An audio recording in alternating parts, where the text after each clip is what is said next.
మళ్ళీ చూసుకుంటా.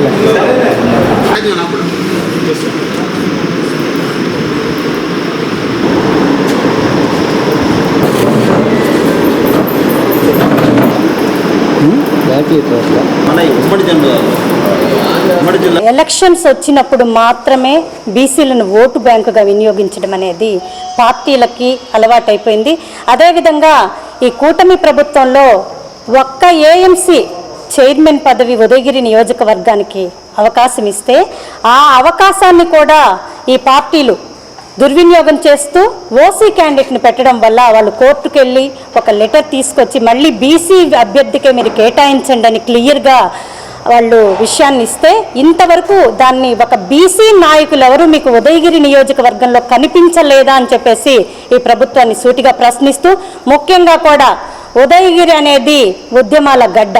ఎప్పుడైనా ఏ ఉద్యమం ప్రారంభమైనా కూడా ఉదయగిరి నుంచే ప్రారంభమవుతుంది. సంచలనాత్మక తీర్పులు కూడా ఉదయగిరి నుంచే మొదలవుతాయి. అందువల్ల ముఖ్యంగా ఎందుకంటే గతంలో కూడా ఇదే శాసనసభ్యులు గారికి మళ్ళీ మేము హెచ్చరిస్తున్నాం, గతంలో అప్పసముద్రం సంఘటనలు కూడా మీరు చాలా వివక్ష చూపి అవహేళన మాటలు మాట్లాడితే ఆనాటి జాతీయ బీసీ సంక్షేమ తరపున మేమందరం వచ్చి పోరాటం చేసి మా జాతి తరపున ఉండే నాయకులు వాళ్ళు ముందుకు వచ్చి వారికి ఆ చిన్నారులకి వాళ్ళ ఫండ్స్ కూడా రిలీజ్ చేయడం జరిగింది.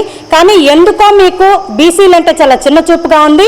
ఇది మంచి పద్ధతి కాదని ప్రభుత్వానికి తెలియచేస్తూ అత్యధిక శాతం జనాభా ఉన్న ఈ బీసీలను మీరు విస్మరిస్తే ఖచ్చితంగా ఈ విషయం మీద అయితే మాత్రం 4 నెలల పదవీ కాలం ఉంది. మీరు రిక్రూట్మెంట్ అతి త్వరలో చేస్తేనే బీసీ ఓట్లు కానివ్వండి బీసీలు మీ వెనక నడుస్తారని తెలియచేస్తూ ఈ విషయం మీద జాతీయ బీసీ సంక్షేమ సంఘము రాష్ట్ర నాయకులతోటి జాతీయ నాయకులతో మాట్లాడి ఒక నిర్ణయం తీసుకొని ఉదయగిరిలో మేము ఎంతటి పోరాటానికైనా సిద్ధపడతామని తెలియచేస్తూ సెలవు తీసుకుంటాం.